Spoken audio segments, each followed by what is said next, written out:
Hello, everyone, and welcome to ETEducation's leadership discussion series on advancing higher education in India, brought to you in association with our partners, Coursera. I'm Yasmin Taj, editor for ETHR World and ETEducation, and it's a pleasure to have you all with us today. And truly, this moment is pivotal. We're seeing a fundamental shift where higher education is no longer just about degrees, but about skills, employability, and lifelong learning. Digital transformation, industry partnerships, and technologies like Gen AI are reshaping concepts. I have the pleasure of having two leaders with me today. I'd like to introduce first Dr. Neeraj Saxena, who's Pro-Chancellor at JIS University. He's bringing deep academic leadership and a strong focus on innovation and institutional frameworks. So, Dr. Saxena, thank you so much for joining us today. Namaskar. Thank you. Thank you. Thank you, Namaskar.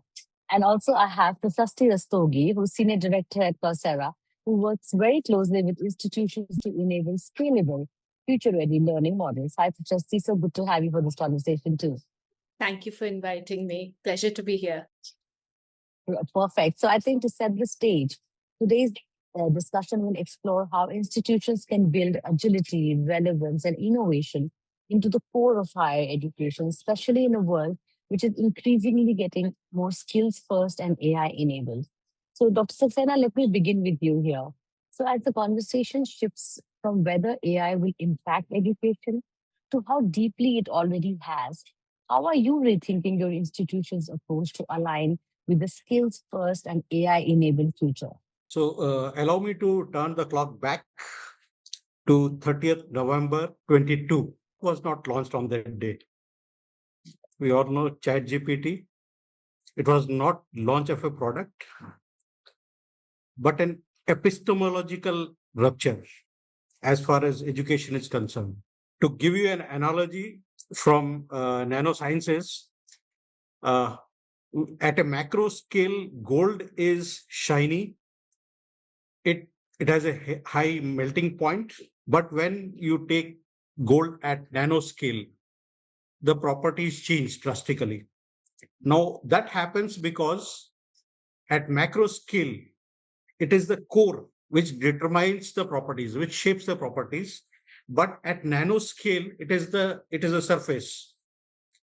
Now, when AI has come and it is countering the human intelligence, the surface has become more important than the core. Now, the core in education systems has been curriculum, classroom, examinations. Now, AI has rendered all these obsolete. They have no place actually, because the information and the knowledge is in surplus now. There is an abundance. So the structure that we have had for centuries breaks down. And it is hard for our academicians to think that such a phase change is happening. You take case of water, at 10 degrees, it is still water, 50 degrees, still it is water. You add, you double the energy, still it is water. Up to 99, it is water. 1 degree more and it changes, it becomes steam. So that is the phase that we are in as far as education is concerned. It has changed completely. And it will take some time for the educators to sync, for that ideas to sync. And this has created a lot of reversals. I'll speak about those reversals. I spotted at least 30 of them. I've documented in my blogs, in my articles. So I'll touch upon few of them. But to put it very succinctly, higher education in AI age means no curriculum, no classroom, and no examinations. We have to go beyond that. We have to change. That's a very bold statement, I must say, because I know that the acceptance of AI has been a little difficult, especially in the education field. But the way you are saying, being an educator yourself, that everything has changed, no curriculum, everything will go for a toss because of the way AI has changed the way knowledge is perceived today. I think that's going to be interesting. Right. Anything, any big internal shift that you think is really, really required from faculty, curriculum, mindset to kind of enable institutions to, revive themselves in this age? The purpose of education should have always been cognitive elevation. Cognitive elevation. but we have stayed back with academic progression. We feel that a student has learned when passes from one class to the other, one semester to the other. That is not education. It has to manifest in the form of cognitive elevation. Now, if you take Bloom's taxonomy, there are 6 levels. And remembering is the bottommost. Then you have understanding, application, analysis, evaluate, and create. Now, our entire education system is stuck at remembering and understanding. The questions asked in the question papers say it all. And to me, EXAM exam is examining Xeroxing ability of mind that we are so fond of. Not just the teachers, but even the parents. They just love exams because they see their investment getting reflected in the form of 98, 99, or 100. They get a kick out of that. But it is not learning. So if going by this 6 levels of taxonomy, higher education means a graduate should be able to evaluate, should be able to analyze, should be able to create. But do we prepare our graduates for that? We don't, because we just want the information, knowledge to be dumped into their heads. We want to check whether there is a retention or not. And that's all. That's education for us. It does not. And that's where the disconnect between industry and academia happens. The industry is looking for graduates who can think critically. Critical thinking is about analysis, evaluate, and create. We don't create situations for our students where this can happen. So that disconnect is there. And that's why we have so many unemployable graduates these days.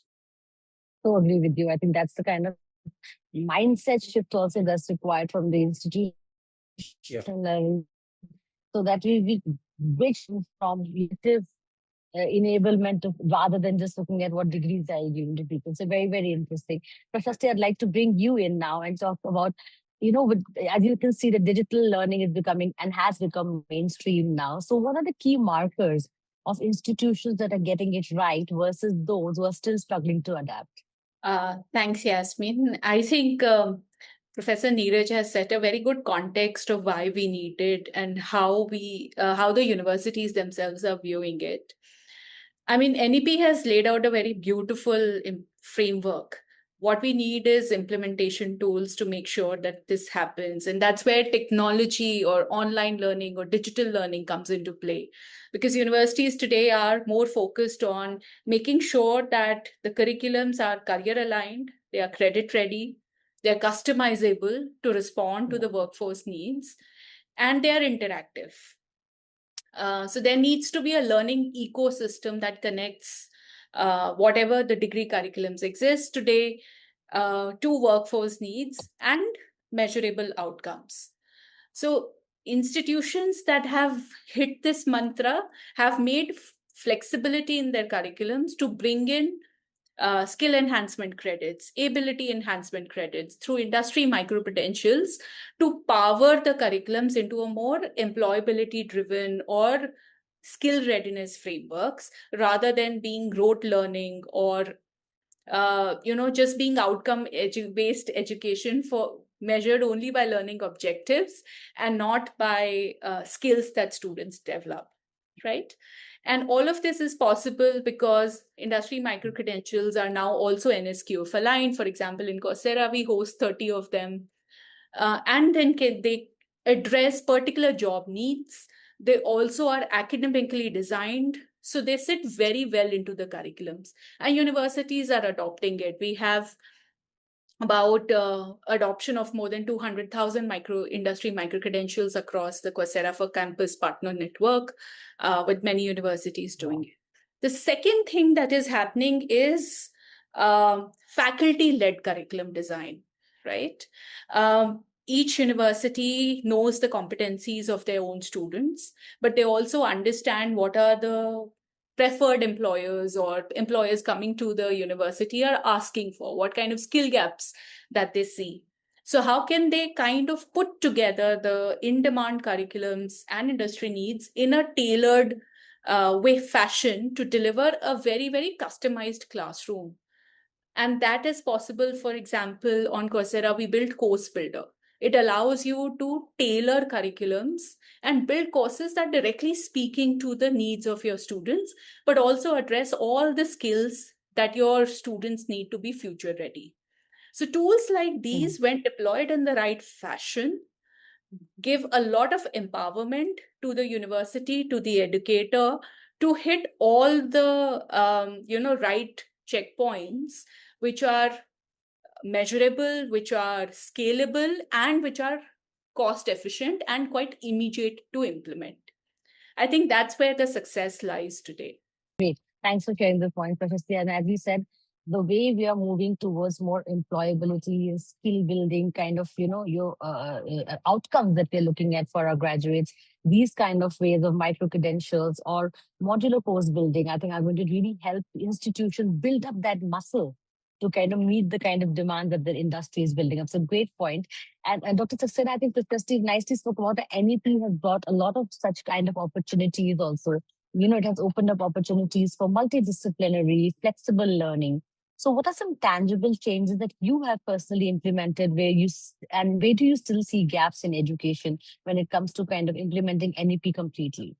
So actually, NEP was, it was conceived in pre-pandemic world and announced during the COVID, and it sets roadmap for 2040s. Now, two big things have happened since NEP was announced. First was online learning.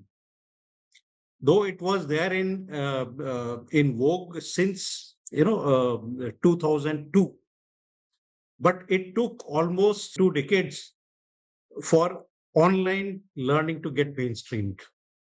And Coursera had played a very important role in that, and the likes of Coursera. Now, because of online learning, we survived. We survived the pandemic. But what became very clear is that our classrooms are dead, and examination is a meaningless exercise, because putting 10 cameras to check copying doesn't improve the quality of answers. So it was more of a compliance, not really helping in improving the outputs. So these two, online learning and artificial intelligence, have actually made us rethink what NEP should be. Philosophically, NEP has many points which will remain valid for next 100 years, but technology has, like multidisciplinary education we have been talking about. So the world itself is multidisciplinary. And when you replace curriculum with challenges, with problems, multidisciplinary is automatically addressed. And while the students tackle the challenges, take on the problems, they have to depend on sources like Coursera, online learning. So it is, and they will have to fetch that information or those courses as and when they require, not as and when the classroom dictates or the teacher dictates. So there will be a complete change, and that's one of the reversals that I talk about. It is down learning. When you have resources aplenty in a digital world, you cannot go up learning. Up learning is like chapter 1, chapter 2, and you go through all the courses, and in the third year you can make one app or create something.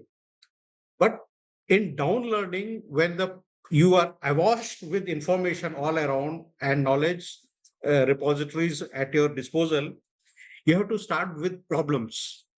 First day into the college, you have to start with the problem.